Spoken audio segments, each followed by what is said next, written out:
அனைவருக்கும் வணக்கம். இப்போ ஐடி கார்டில் ஃபோட்டோ அப்லோட் பண்ண சொல்லியிருக்கோம்.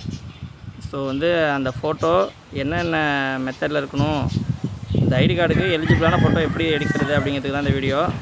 சும்மா கேமராவில் ப்ளைன் பேக்ரவுண்டில் ஒரு ஃபோட்டோ எடுத்துக்கோங்க. எந்த ஒரு பேக்ரவுண்டாக இருக்கட்டும், ப்ளைன் பேக்ரவுண்டாக இருந்தால் நல்லாயிருக்கும். அது ஏன்னு பின்னாடி சொல்கிறேன் பாருங்கம்மா. இதுமாரி ஃபோட்டோ எடுத்துகிட்டு கிராப் பண்ணிக்கோங்க.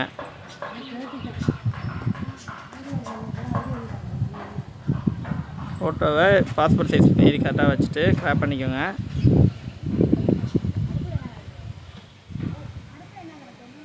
இதுமாரி கிராப் பண்ணிவிட்டு க்ரோம் போயிடணும். க்ரோமில் சர்ச்சில் ரிமூவ் பிஜி அப்படின்னு டைப் பண்ணுங்கள். ஃபஸ்ட்டு லிங்காக எல்லோ கலரில் ஒன்று வரும்.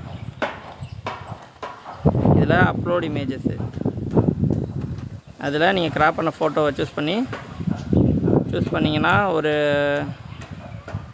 10 செகண்ட் லோட் ஆகும். பேக்ரவுண்ட் அதுவே ரிமூவ் பண்ணிவிடும். இதில் இங்கே ப்ளஸ் ஐக்கான் இருக்கு இல்லையா, அதை கிளிக் பண்ணிங்கன்னா பேக்ரவுண்ட் அப்படின்ட்டு ஒரு ப்ளஸ் ஐக்கான் இருக்கும். அதை கிளிக் பண்ணணும். கிளிக் பண்ணிவிட்டு கலர் அப்படிங்கிறத கிளிக் பண்ணணும். அதை கிளிக் பண்ணிங்கன்னா ஒயிட் பேக்ரவுண்ட் இருக்கு இல்லையா, அதை ஒயிட்டை கிளிக் பண்ணணும். கிளிக் பண்ணிங்கன்னா பேக்ரவுண்ட் ஒயிட் ஆகிடும். ஒயிட் ஆனால் இங்கே கீழே டவுன்லோட் ஆப்ஷன் இருக்குல்ல, அதை கிளிக் பண்ணுங்கள்.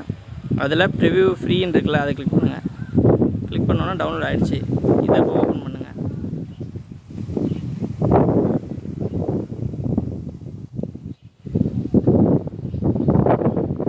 டவுன்லோட் ஆகிடுச்சு. ஸோ உங்கள் ஃபோட்டோ கேலரிக்குள்ளே வந்துட்டு கலெக்ஷனில் டவுன்லோட்ஸில் பார்த்திங்கன்னா இருக்கும். ஸோ ஒரு ஃபோட்டோ ரெடி ஆகிட்டு, இதில் நமக்கு பேக்ரவுண்ட் ஒயிட்டில் கேட்டிருந்தோம். எம்பி ஒரு எம்பிக்குள்ளே இருக்கணும்னு சொல்லியிருக்கோம். ஸோ டீட்டெயில்ஸ் பாருங்கள். டீட்டெயில்ஸ் பார்த்தோன்னா 0.2 MB தான். ஸோ நம்ம ஒரு எம்பிக்குள்ளே தான் கேட்டிருக்கோம். இப்போ 200 KB தான் இது இருக்குது. இந்த ஃபோட்டோ எலிஜிபிள் இப்போது மதி வெரிஃபிகேஷனுக்கு. இந்த ஃபோட்டோவை இன்னும் கொஞ்சம் கிளாரிட்டியை இம்ப்ரூவ் பண்ணணும் அப்படின்னு நினச்சிங்கன்னா திரும்ப க்ரோம் போய்ட்டு, இந்த ஃபோட்டோ ஓகே தான், பட் இதை விட இன்னும் கொஞ்சம் கிளாரிட்டி வேணும் அப்படின்னு நினச்சிங்கன்னா திரும்ப க்ரோம் போய்ட்டு சர்ச்சில் இம்ப்ரூவ் இமேஜ் குவாலிட்டி அப்படின்னு டைப் பண்ணுங்கள். இதில் ஃபஸ்ட்டு லிங்கை கிளிக் பண்ணுங்கள். அப்லோட் இமேஜஸ் அதை கிளிக் பண்ணணும். ஃபோட்டோஸை பேக்ரவுண்ட் ஒயிட் கலர் ரெடி பண்ணி வச்சுருந்தீங்களா, அந்த ஃபோட்டோ கிளிக் பண்ணுங்கள்.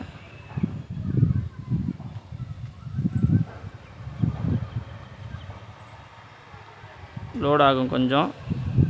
இப்போ பழைய ஃபோட்டோ பார்த்திங்கன்னா ஒரு மாதிரி இருக்குது. இப்போ புது ஃபோட்டோ பக்கத்தில் குவாலிட்டின்னு இருக்குல்ல, அதில் பார்த்தீங்கன்னா கொஞ்சம் ஃபேஸ்லாம் ரீடச் பண்ணி நல்லாயிருக்கும். இதில் டவுன்லோட் ஹெச்டின்னு இருக்குல்ல, அதை கிளிக் பண்ணுங்கள். இது சைன்இன் கேட்குது.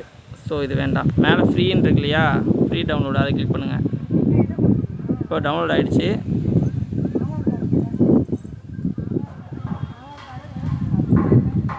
இதை ஃபோட்டோவில் போய்ட்டு ஓப்பன் பண்ணிங்கன்னா நல்லாயிருக்கும் ஃபோட்டோ.